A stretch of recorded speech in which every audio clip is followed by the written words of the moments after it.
Welcome back, everyone. Today we're talking about the hard flip back 180. This has been a request for quite some time. I get some comments here and there from people wanting me to cover this trick, and it's been a request for a while, and I'm just getting to it now. It was actually a lot more fun doing these than I thought it would be. Some of these tutorials can be a pain because I don't do the trick too often, and I'm just doing it for YouTube, right? Or just kind of, polishing the trick while I'm filming it, just getting used to it all over again. And this one was actually one that was really fun to start doing again. And it also helped me out with my regular hard flips, I think.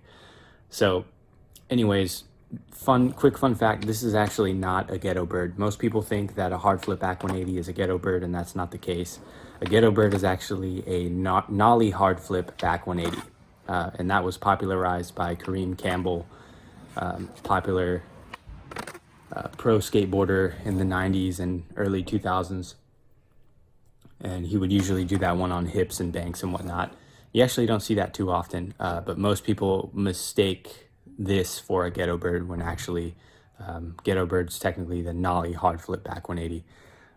Anyways, this is just a hard flip back 180 hard flip revert. A lot of people call it a ghetto bird, even though it isn't. Whatever you want to call it. This is how I tend to set up for the hard flip back 180 here. Not much different than the regular hard flip. I tend to put a little more pressure on the toes on the back foot, and that creates that opposite pressure effect that I talk about in some of my other videos, like in the tray flip tutorial, basically meaning that you put pressure on one end of the board and then it raises up the other side of the board, making the kick flip easier or the heel flip easier, depending on what trick you're trying, right? If you put pressure on one end, it kind of makes it easier to do the flip trick on the other end of the board. So you'll hear me talk about that in many of my videos, including my tray flip tutorials, if you want to get a little more in-depth explanation on that. But anyway, this is basically my setup for it, and it's the only thing different from the regular hard flip is really that you're going to approach this trick like you would for a backside 180, kind of winding up a little bit or anticipating a backside 180 and doing a regular hard flip the way that you normally would. And I'm not going to get into that in depth because you should already know your hard flips pretty well before getting to this trick. But you're going to approach as you normally would for a backside 180, and you're going to start the hard flip. And at the point which you catch the hard flip, which is a little bit sideways, right? Maybe not perfectly at 90 degrees, but a little bit sideways is the point at which people catch a hard flip and bring it back to regular. But at this point, you're not going to bring it back to regular. You're going to go backside with it. And what's going to help you go backside is hopefully that momentum that you started the trick out with, with the anticipation of a backside 180. You start the hard flip, you already catch it at about that little close to the halfway point.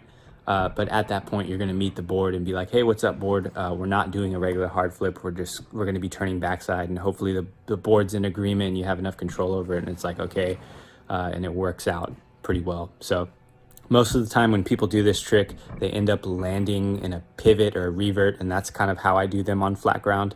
It's easier to avoid that if you're doing it on a hip or a stair set or something that gives you more air time, but most people do this one on flat ground with some sort of pivot or revert, and that's okay. So that's how I do it.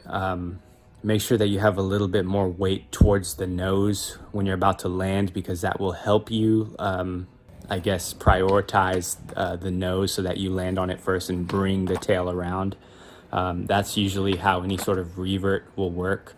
If you're too heavy on the tail when you land, you're not going to be able to get that revert. You may be able to bring it around fully if you have enough air time, which is cool. But if you don't, then I would definitely focus on landing on the nose a little bit more so that you can just really bring the tail around in that revert. So that's basically it for the hard flip backside 180. You're going to approach like you would for a backside 180. You're going to anticipate that, start your hard flip, catch it at the halfway point, and hopefully just bring it back the rest of the way around. And I know it seems like a difficult trick to get used to, but it's at this point you should already have your hard flips down, right? Of course, you should be able to backside 180.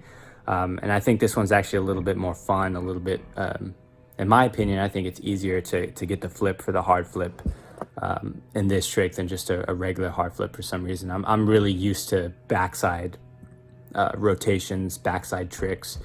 So this one feels a little bit more comfortable to me.